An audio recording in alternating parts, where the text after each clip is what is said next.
और भोपाल से बड़ी खबर का रुख करेंगे, जहां एमपी की नई उद्योग नीति का ड्राफ्ट तैयार। उत्पादन के आधार पर उद्योगों को इंसेंटिव मिलेगा। स्टाम्प रजिस्ट्रेशन, बिजली समेत अनुदान बढ़ेंगे। एमपी की नई उद्योग नीति का ड्राफ्ट तैयार। फुटवेयर, फार्मा और खिलौने के साथ एरोस्पेस, एविएशन और डिफेंस सेक्टर पर फोकस होगा। महिलाओं और SC/ST उद्यमियों को अतिरिक्त प्रोत्साहन, स्टाम्प रजिस्ट्रेशन, बिजली समेत अनुदान बढ़ेंगे। तो एमपी की नई उद्योग नीति का ड्राफ्ट तैयार। बता दें कि स्टाम्प रजिस्ट्रेशन, बिजली समेत अनुदान बढ़ेंगे। उत्पादन के आधार पर उद्योगों को इंसेंटिव मिलेगा। एमपी की नई उद्योग नीति का ड्राफ्ट तैयार हो रहा है। उत्पादन के आधार पर उद्योगों को इंसेंटिव मिलने वाला है। स्टाम्प रजिस्ट्रेशन, बिजली समेत अनुदान बढ़ेंगे। एमपी की नई उद्योग नीति का ड्राफ्ट तैयार।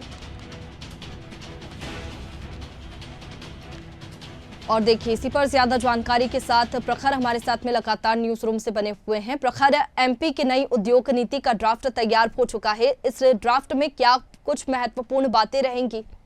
देखिए वैष्णवी, बिल्कुल इस समय अगर बात की जाए तो मध्य प्रदेश में उद्योगों का और इन्वेस्टमेंट लाने पर सरकार का फोकस है। रीजनल इन्वेस्टमेंट समिट हो या फिर फरवरी में राजधानी भोपाल में ग्लोबल इन्वेस्टमेंट समिट हो, ये तमाम चीज़ें हमें देखने को मिल रही हैं। हालांकि ग्लोबल इन्वेस्टमेंट समिट के पहले प्रदेश सरकार ने नई जो उद्योग नीति है, उद्योग संवर्धन नीति जिसे कहा जा रहा है, उसका ड्राफ्ट तैयार किया है।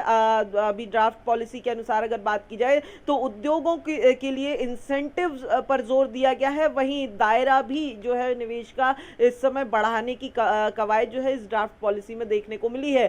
मसलन बात अगर की जाए तो चाहे वो महिला उद्योगपति हो या फिर SC/ST वर्ग से आने वाले उद्योगपति हो, उनको लेकर भी कहीं ना कहीं जो है इस ड्राफ्ट पॉलिसी में विशेष अनुदान देने की बात सामने आई है। इस समय अगर बात की जाए तो 2014 की पॉलिसी के अनुसार जो है वो मध्य प्रदेश में उद्योगों को अनुदान दिए जाते हैं, प्रोत्साहन दिया जाता है। लेकिन अगर बात की जाए तो जो लगातार रीजनल इन्वेस्टमेंट समिट और इन्वेस्टमेंट के लिए जो अलग अलग जगहों पर CM जा रहे हैं, वहां पर जो उद्योगपतियों से मुलाकात उनकी हुई है, जो सजेशंस आए हैं, उनको देखते हुए नई उद्योग संवर्धन नीति जो है वो लागू की गई है। इसमें न केवल जो है उद्यमियों के लिए तमाम तरीके के इंसेंटिव बढ़ाए जा रहे हैं, बल्कि अगर बात की जाए तो इन्वेस्टमेंट का दायरा भी यहाँ पर बढ़ाया जा रहा है। क्योंकि अगर बात की जाए तो अभी तक मध्य प्रदेश में इन्वेस्टमेंट का फोकस टेक्सटाइल और फूड प्रोसेसिंग जैसी यूनिट्स पर ही रहा है। लेकिन अब जब नई उद्योग संवर्धन नीति सामने आ रही है, उसका ड्राफ्ट तैयार किया गया है, तो इसमें कई और सेक्टर्स को भी जोड़ा गया है। मसलन अगर बात की जाए तो एविएशन और डिफेंस जैसे बड़े सेक्टर्स को भी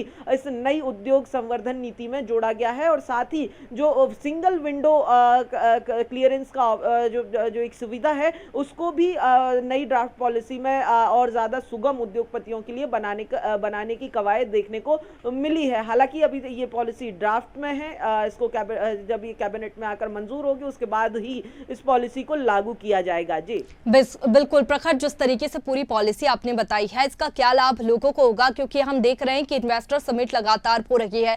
रीजनल इन्वेस्टर समिट लगातार मध्य प्रदेश में हम देख रहे हैं, जबलपुर में हुई थी, उज्जैन में, ग्वालियर में, इसके साथ ही बेंगलुरु भी CM डॉक्टर मोहन यादव पहुंचे थे। तो ऐसे में उद्योगों को मध्य प्रदेश में लाया जा रहा है, बढ़ावा दिया जा रहा है, ताकि जो युवा है उनको भी रोजगार मिले। और जो नई पॉलिसी बनी है उससे क्या फायदा है कि यहाँ पर जो बिजनेस कर रहे हैं या फिर जो युवा है स्टार्टअप कर रहे हैं उनको होगा?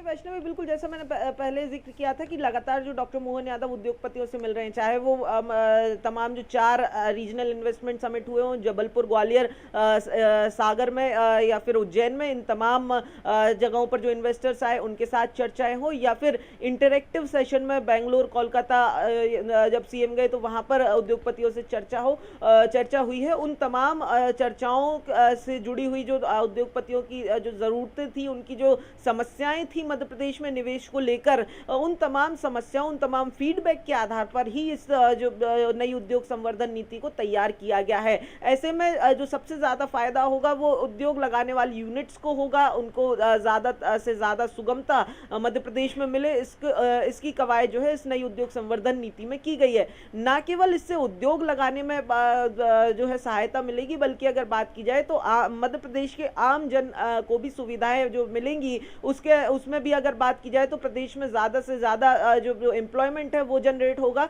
साथ ही अगर बात की जाए तो जो पलायन की समस्या है, जो युवा मध्य प्रदेश से बाहर रोजगार की तलाश में जाते हैं, उसमें भी कहीं ना कहीं कमी आ सकती है इस उद्योग संवर्धन नीति का अगर क्रियान्वयन ठीक तरीके से होता है। हालांकि 2014 की नीति इस समय जो है वो मध्य प्रदेश में लागू है, उसके अनुसार अनुदान दिए जाते हैं। अब जैसे ही इस नीति को कैबिनेट की हरी झंडी मिलेगी, इस नई नीति के आधार पर जो है वो उद्योगों को इंसेंटिव्स की बात हो या फिर सिंगल विंडो क्लियरेंस की बात हो, वो तमाम चीजें मिलने लगेगी। जी फिलहाल प्रखर, ये जो ड्राफ्ट है अभी तो ड्राफ्ट तैयार हुआ है, इसके बाद में आपने बताया कि कैबिनेट में पहुंचेगा, फिर मंजूरी मिलेगी, तो मंजूरी कब तक मिल सकती है? देखिए वैष्णवी, बिल्कुल अगर बात की जाए तो जो ड्राफ्ट तैयार किया गया है उसे कहीं ना कहीं जैसे ही कैबिनेट में रखा जाता है, चूंकि तमाम जो चीज़ें हैं वो ये माना जा रहा है कि क्योंकि मुख्यमंत्री की जो उद्योगपतियों से मुलाकातें हुई, जो फीडबैक मिले उसके आधार पर तैयार किया गया है, तो ये माना जा रहा है कि जैसे ही इसको कैबिनेट के अंदर रखा जाता है और ये भी माना जा रहा है कि ये जल्द से जल्द इस पॉलिसी को हरी झंडी कैबिनेट के जरिए दी जा सकती है, क्योंकि जिस तरीके से अभी 4 रीजनल इन्वेस्टर समिट हुए, इसके बाद अगर बात की जाए तो आने वाले अक्टूबर, नवंबर और दिसंबर में अगर बात की जाए तो रीवा समेत 3 इन्वेस्टर समिट रीजनल स्तर पर और होने हैं, और फरवरी में ग्लोबल इन्वेस्टमेंट समिट होना है। तो ग्लोबल इन्वेस्टमेंट समिट के पहले ही इस पॉलिसी को हरी झंडी के साथ साथ इसका क्रियान्वयन जो है वो शुरू कराना काफी अहम हो जाएगा, और इसीलिए अगर बात की जाए तो जल्द से जल्द इस पॉलिसी को कैबिनेट में लाकर हरी झंडी जो है वो सरकार की तरफ से दी जा सकती है। जी बिल्कुल, ये ड्राफ्ट तैयार हो चुका है, अब देखने वाली बात होगी कि कब तक मंजूरी मिलती है। शुक्रिया प्रखर आपका तमाम जानकारी के लिए। तो देखिए,